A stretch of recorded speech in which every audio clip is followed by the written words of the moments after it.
अक्सर एक सवाल मन में आता है कि जब एक चलता फिरता बढ़िया काम कर रहा बिजनेस हमेशा के लिए अपने दरवाजे बंद करता है तो असल में होता क्या है। सुनने में तो ये बहुत सीधा लगता है, बस दरवाजे पर ताला लगाया और कहानी खत्म। लेकिन व्यापार और कानूनी दुनिया में बिल्कुल नहीं। इसके पीछे पूरी एक जटिल वित्तीय यात्रा होती है जिसे समेटना होता है। इस एक्सप्लेनर में हम इसी दिलचस्प विषय को गहराई से समझने वाले हैं। हम बात करेंगे साझेदारी फर्म के विघटन की, जिसे अंग्रेजी में dissolution of a partnership firm कहते हैं। हम देखेंगे कि कैसे एक व्यवसाय के वित्तीय जीवन को कानूनी रूप से और पूरी तरह से पैकअप किया जाता है। तो चलिए आज की रूपरेखा पर एक नज़र डाल लेते हैं। सबसे पहले हम साझेदारी और फर्म के विघटन का अंतर देखेंगे, फिर इसके कारण, खातों का निपटारा, वसूली खाता क्या है, जरूरी जर्नल एंट्रीज और आखिर में सुप्रिया और मोनिका की एक प्रैक्टिकल केस स्टडी। चलिए शुरू करते हैं। आगे बढ़ने से पहले अकाउंटिंग का वो सबसे बुनियादी सिद्धांत समझना जरूरी है जो अक्सर लोगों को कंफ्यूज करता है। साझेदारी का विघटन और फर्म का विघटन, ये दोनों कानूनी तौर पर एकदम अलग स्थितियां हैं। देखिए, इसे एक किताब और उसके चैप्टर्स की तरह सोचिए। साझेदारी का विघटन सिर्फ एक चैप्टर का खत्म होना है। इसमें पार्टनर्स के आर्थिक रिश्ते बदल जाते हैं, लेकिन बिजनेस चलता रहता है, अकाउंटिंग बुक्स खुली रहती हैं। दूसरी तरफ फर्म का विघटन पूरी किताब को हमेशा के लिए बंद कर देने जैसा है। बिजनेस पूरी तरह खत्म, सारी संपत्तियां बेच दी जाती हैं, कर्ज चुका दिए जाते हैं और खाते हमेशा के लिए क्लोज। अब एक बड़ा सवाल ये उठता है कि वो कौन से कारण हैं जो एक फर्म के जीवन चक्र पर फुल स्टॉप लगा देते हैं। आखिर ताला लगाने की नौबत क्यों आती है? फर्म बंद होने के कई अलग अलग रास्ते हो सकते हैं। सबसे आम है आपसी सहमति या एग्रीमेंट। कभी कभी ये अनिवार्य हो जाता है। मान लीजिए बिजनेस ही इल्लीगल घोषित हो गया या सब दिवालिया हो गए। कुछ आकस्मिक कारण भी होते हैं, जैसे तय समय का खत्म होना या किसी पार्टनर की मृत्यु। अगर स्वैच्छिक साझेदारी है तो बस एक नोटिस देकर भी काम हो सकता है। और हाँ, आखिर में कोर्ट का ऑर्डर भी इस पूरी प्रक्रिया को ट्रिगर कर सकता है। अब इस कोर्ट वाले पॉइंट पर थोड़ा गौर करते हैं। कोर्ट तब बीच में आता है जब हालात पूरी तरह से नियंत्रण से बाहर हो जाते हैं।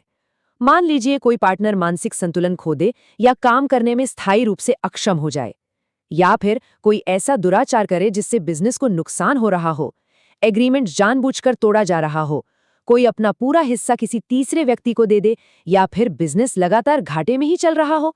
इन स्थितियों में न्यायालय कानूनी तौर पर ताला लगाने का आदेश दे देता है। खैर, जब विघटन की प्रक्रिया शुरू हो ही गई है तो बात आती है फाइनेंस की, यानी जब धूल बैठती है तो हिसाब किताब कैसे होता है, किससे और कैसे भुगतान किया जाता है। पार्टनरशिप एक्ट की धारा 48(1) एक बहुत ही सख्त कानूनी क्रम तय करती है।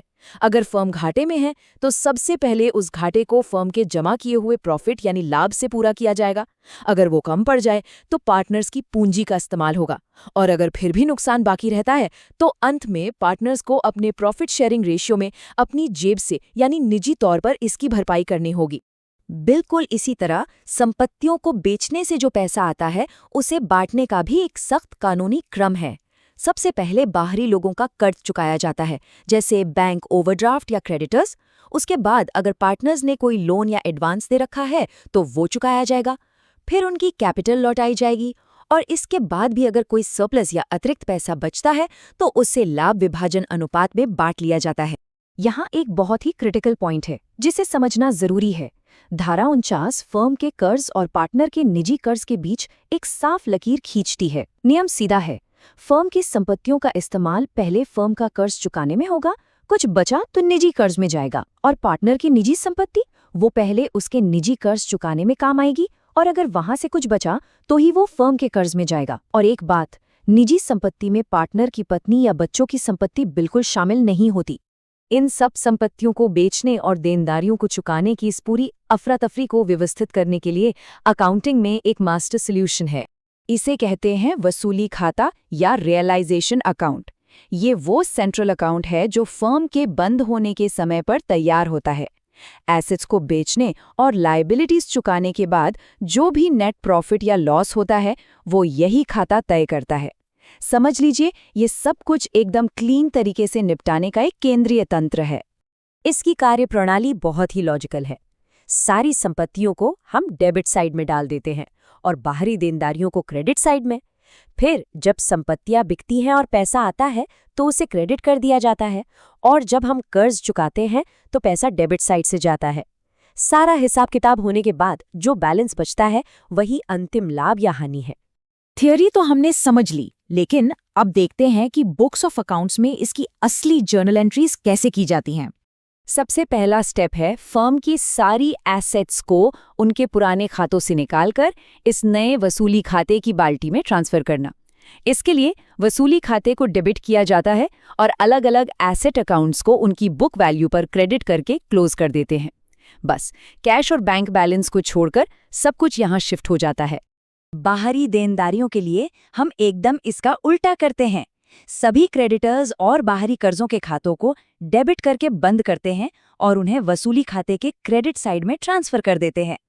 अब हमारी सारी संपत्तियां और बाहरी कर्ज एक ही जगह पर आ गए हैं। और फाइनली जब संपत्तियां वास्तव में बिकती हैं और कैश अंदर आता है तो हम नकद या बैंक खाते को डेबिट और वसूली खाते को क्रेडिट करते हैं। वहीं जब देनदारियां चुकाने के लिए पैसा बाहर जाता है तो वसूली खाते को डेबिट करके बैंक खाते को क्रेडिट करते हैं। बिजनेस के दरवाजे बंद होने से पहले नकदी का ये आखिरी फ्लो होता है। अब इस पूरी थ्योरी को एक रियल वर्ल्ड केस स्टडी में अप्लाई करके देखते हैं। सुप्रिया और मोनिका का ये उदाहरण काफी कुछ क्लियर कर देगा। तो स्थिति कुछ ऐसी है। 31 मार्च 2020 को सुप्रिया और मोनिका अपनी फर्म बंद करने का फैसला करती हैं। दोनों 3:2 के रेशियो में प्रॉफिट बांटती हैं और उस दिन उनकी बैलेंस शीट का टोटल था ठीक 1,05,500 रुपये। जब उनकी संपत्तियां बिकीं और कर्ज चुकाए गए तो मैथ्स कुछ इस तरह निकला। 65,000 की एसेट्स और 48,500 की लाइबिलिटीज ट्रांसफर हुईं। एसेट्स बिकने से उन्हें 69,425 रुपये मिले। वहीं कर्ज और खर्चों के भुगतान में 49,500 रुपये चले गए। तो नेट रिजल्ट, इस पूरी प्रोसेस में उन्हें 2,925 रुपये का लॉस हुआ। इस लॉस को उनके रेशियो में बांटा गया। सुप्रिया के हिस्से में 1,755 और मोनिका के हिस्से में 1,170 रुपये का नुकसान आया। इसके अलावा 13,500 का एक रिजर्व फंड भी था जो उनके कैपिटल अकाउंट्स में सीधा क्रेडिट कर दिया गया। सब कुछ सेटल होने के बाद, यानी रिजर्व फंड जोड़ने और वसूली का नुकसान घटाने के बाद फाइनल फिगर्स निकल कर आए। सुप्रिया को अंततः 42,355 रुपये और मोनिका को 18,070 रुपये का नगद भुगतान किया गया।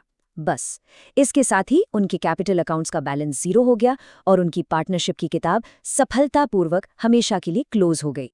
ये पूरा प्रोसेस हमें दिखाता है कि विघटन कोई लाइट स्विच ऑफ करने जैसा नहीं है। ये एक बेहद सिस्टमैटिक और कानूनी रूप से बाध्यकारी प्रक्रिया है ताकि किसी के साथ नाइंसाफी न हो। तो इन सारी जटिलताओं को समझने के बाद अंतिम विचार करने योग्य प्रश्न ये है कि क्या किसी बिजनेस की किताबों को हमेशा के लिए बंद करना वास्तव में एक नई शुरुआत से कम चुनौतीपूर्ण है? इस एक्सप्लेनर में हमारे साथ जुड़ने के लिए शुक्रिया। चीजों को गहराई से समझते रहिए और आगे बढ़ते रहिए।